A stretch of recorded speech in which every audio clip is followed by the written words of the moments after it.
Oi, eu sou a Mili e hoje vou comentar sobre alguns dos livros que li de ficção científica e fantasia ambientados no Oriente. Confira comigo! Desde que comecei a ler, há uns anos atrás, já li um tanto de livros. Aproveitando o março asiático, eu selecionei aqueles que combinam com o tema, que li antes de iniciar esse projeto. Alguns são mais ou menos recentes, por isso eu tive que ler em inglês. Para quem tem interesse, mas acha isso difícil, também apresento contos, que são mais fáceis e indicados para quem está se arriscando na literatura em outros idiomas. Storm Dancer é o primeiro livro de uma trilogia que eu pretendia ler de uma só vez no ano passado. Spoiler! Li apenas o primeiro. Essa é uma história ambientada numa realidade alternativa do Japão feudal, que mescla tecnologia e tradições orientais em um estilo conhecido como steampunk. Yukiko é a filha de um caçador lendário, mas que caiu em desgraça. Ela o acompanha em uma de suas caçadas a um grifo, metade leão, metade águia. Estas são criaturas míticas que sabidamente foram extintas há mais de um século. Porém, um foi avistado em uma região perigosa do Império, na qual há rebeldes. Eles vão em um dirigível para verificar o relato e, sendo verdadeiro, capturar a criatura no ar. É aí que a história começa. O animal realmente existe e o pai de Yukiko desabilita-o e prende-o. Porém, a criatura consegue comunicar-se mentalmente com Yukiko, que se compadece e o liberta. Na confusão, a nave é destruída e ela e o grifo caem. Ele nutre raiva por ela e pelos humanos em geral. Ao longo da história, é lógico que eles se acertam. Descobrem que os rebeldes são pessoas boas e que o Império está errado. Ele baseia-se em uma tecnologia que depende de um extrato de lótus, a qual é cultivada indiscriminadamente em todo o Império, que encontra-se à beira de um colapso ambiental. Considere também que as máquinas poluem o ar e a população mais pobre é quem sofre mais as consequências. Essa previsibilidade do enredo me incomodou, mas não muito. O que realmente me irritou foram as escolhas consistentemente erradas da protagonista, que, parece, fez de tudo para colocar-se em uma posição de risco até o fim do livro, para quase por acaso se salvar. Outro ponto que me passou despercebido, mas que deve ser contribuído para a história não ter me agradado tanto, há críticas ao autor J. Christoph, que talvez por não ser oriental tenha se atrapalhado um pouco ao descrever tradições japonesas no livro. Já comentei no vídeo sobre o Março Asiático sobre ler autores orientais tratando com propriedade de temas orientais. Talvez isso tenha atrapalhado na coesão da descrição do ambiente, mas, como eu comentei, para mim o pior foram as escolhas horríveis da protagonista. Como o livro não me cativou, dei apenas 2 almofadas para ele e nem me interessei em ler a sequência. Por outro lado, The Tea Master and the Detective foi escrito por uma autora francesa, Aliette de Bodard, e descreve muito bem impérios galácticos inspirados na cultura vietnamita. É uma história curta e rica, com 93 páginas, ganhadora do prêmio Nebula. Nela, uma detetive excêntrica junta-se a uma Mind Ship, uma espaçonave consciente e rabugenta, para solucionar um mistério. O contraste dessa dupla tem um quê de Sherlock Holmes e Dr. Watson. A nave, chamada Starchild, trabalha em uma área alugada, oferecendo um ambiente virtual e chás que alteram a mente dos clientes. A nave tem uma série de traumas que são testados nessa investigação. Por vezes ela pensa em desistir, mas precisa do dinheiro. Long Chao, a detetive, também possui um passado obscuro. É curioso como a nave, que não quer se meter em problemas, assume o papel de investigadora para fuçar online no passado de Long Chao, do qual aparecem apenas algumas pistas. Gostei bastante da ambientação, que foge um tanto do padrão do que eu já li de ficção científica. Pretendo ler outros livros e contos ambientados nesse universo, mas Antes peguei outros livros da autora e nesse ano li outra trilogia completamente diferente, ambientado no Império Azteca, mas isso é tema para outro vídeo. Ainda no espaço, no conto Beyond the Dragon's Gate, de Yun Ha Lee, a humanidade está em guerra.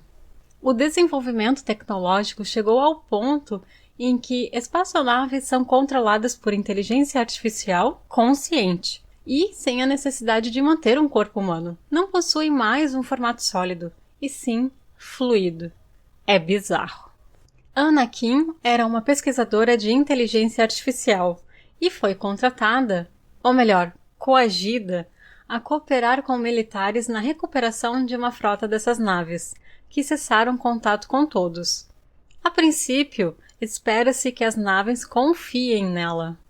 As naves em si são um diferencial da história, e as implicações de lançar uma personalidade consciente na guerra me deu o que pensar. Em que ponto uma criação passa a ter direitos tradicionalmente concedidos a humanos? E eu, sendo gata? Para quem se interessar, a história é bem curta, com 20 páginas, e está disponibilizada gratuitamente no site da editora Tor, em inglês. O link estará nos comentários. E, pelo que entendi, há uma série de outros livros onde a autora explora mais profundamente as ideias trazidas nesse conto, o qual pretendo ler futuramente. Saindo da ficção científica e indo para a fantasia, ou melhor, para o sobrenatural, Contos Chineses Sobrenaturais traz uma coleção de contos chineses que falam de fantasmas, zumbis, demônios, bruxas e outros monstros que espreitam as pessoas. Os contos foram escritos por dois importantes autores chineses, Gan Bao e Pu Sonlin, que registraram o universo sobrenatural e macabro da China antiga. Quando digo antiga, é porque um autor viveu no século III e o outro no século XVII. Talvez os contos não sejam tão assustadores quando comparados a obras contemporâneas, mas todos foram bem interessantes. E eu me arriscaria a sugerir ler o livro, que é bem curto, com um pouco mais de 20 páginas, em uma noite fria e chuvosa de inverno. É uma história bastante indicada para quem gosta de folclore. E eu comparo a O Fantástico na Ilha de Santa Catarina, de Franklin Cascais.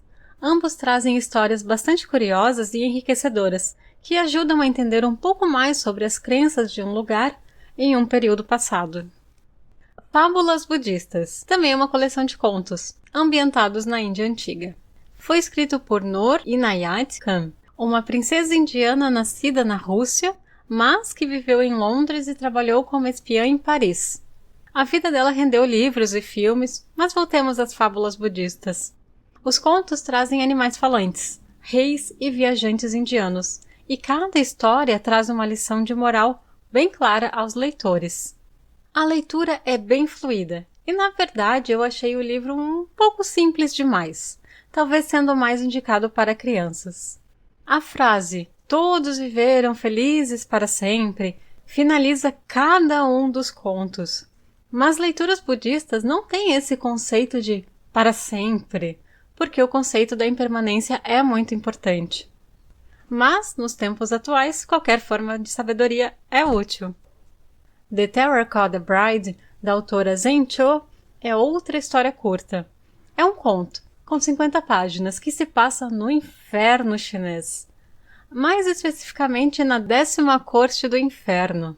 Não é bem na China, ou sequer no mundo real, mas acho que ainda assim conta como literatura oriental por sua ambientação. A narrativa é bem fluida, com toques de humor.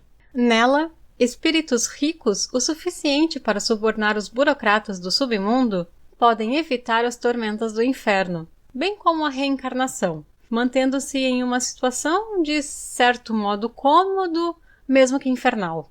Susim é a jovem esposa de um dos homens mais ricos do inferno. Ela morreu jovem e precisou casar para conseguir alguma proteção no inferno. Tudo anda bem até o dia em que ele traz para casa Yonhwa, uma mulher artificial feita de terracota. A partir daí, ela busca entender o que está acontecendo. buscando conselho até mesmo com a antiga esposa.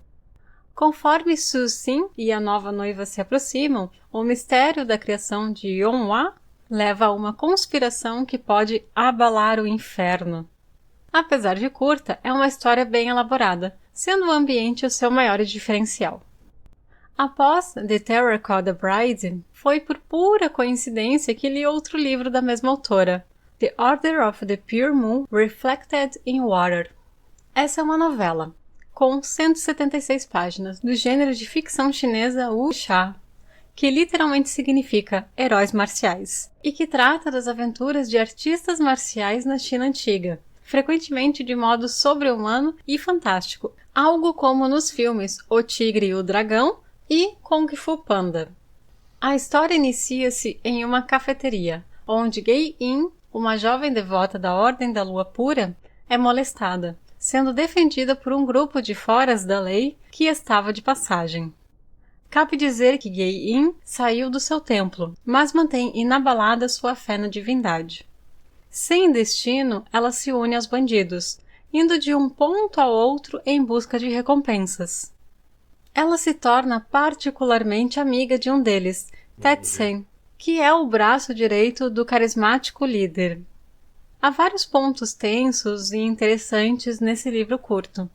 Numa delas, fica claro que a visão da jovem monja é diametralmente oposta à dos bandidos, que precisam lucrar vendendo peças roubadas, ignorando quaisquer significados religiosos que possam ter.